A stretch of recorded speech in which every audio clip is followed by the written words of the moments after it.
అని చెప్పి ఇప్పుడు వైసీపీ దాని గురించి గట్టిగా దుష్ప్రచారం చేస్తున్నారు. పీపీపీ విధానము ఏంది అని అంటే ఈరోజు గర్వంగా నేను తెలుపుకుంటున్నాను, అది ప్రో పూర్ పాలసీ, అంటే పేదవాళ్ళకి అనుకూలంగా ఉండే పాలసీ.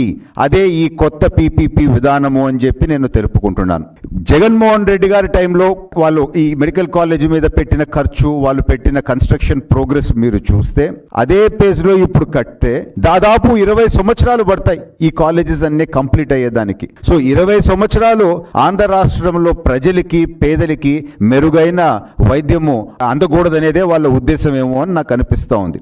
సో ఈ కొత్త విధానం ద్వారా దాదాపు 220 అడిషనల్ సీట్స్ రాబోతూ ఉన్నాయి, ఇది ఇమీడియట్ గా.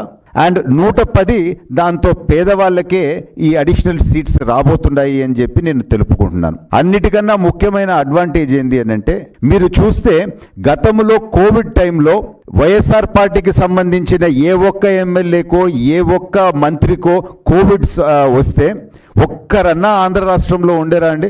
అందరికందరూ పక్క రాష్ట్రాలకు వెళ్ళిపోయినారు. ముఖ్యంగా హైదరాబాద్కో లేకపోతే వేరే రాష్ట్రానికో కార్పొరేట్ హాస్పిటల్స్లో వాళ్ళు మంచి వైద్యము పొందేదానికి వెళ్ళిపోయినారు. అంటే వాళ్ళు ఉన్న 5 సంవత్సరాలు పేదవాడికి ఏదన్నా జబ్బు వస్తే ఇక్కడ గవర్నమెంట్ హాస్పిటల్స్లో సరిగ్గా లేకపోయినా కానీ వాళ్ళకి ఓకే, కానీ వాళ్ళకి మాత్రము మంచి ట్రీట్మెంట్ కార్పొరేట్ హాస్పిటల్స్లో రావాలా అనే బుద్ధి ఒకసారి ఆంధ్ర రాష్ట్ర ప్రజలు గమనించాలి. అటువంటి పరిస్థితి రాకూడదనే కార్పొరేట్ స్టైల్, అటువంటి world class quality medical facilities Andhra రాష్ట్రంలో తేవాలనే ఈ కొత్త విధానము ఈ కూటమి ప్రభుత్వం తీసుకొని వస్తూ ఉంది అని చెప్పి మాత్రము నేను తెలుపుకుంటున్నాను.